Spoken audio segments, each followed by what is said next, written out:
Okay.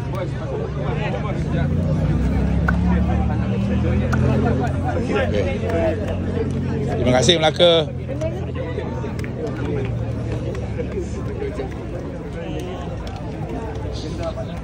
Biasalah kalah menang.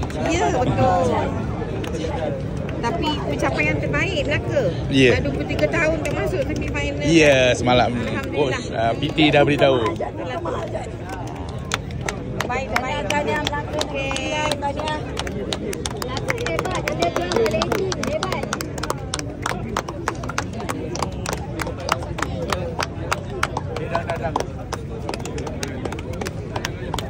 Godang.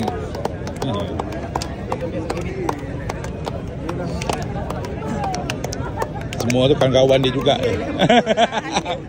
Masing-masing kenal.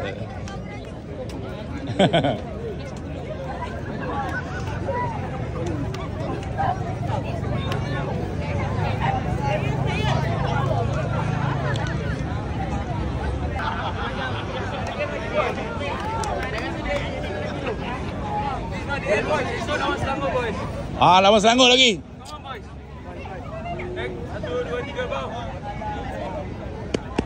Terima kasih. Thank you untuk Darren. Thank you. Thank you untuk Melaka. Thank you. Thank you untuk coaches. Thank you. Thank you untuk Nanti Sabila. Thank you.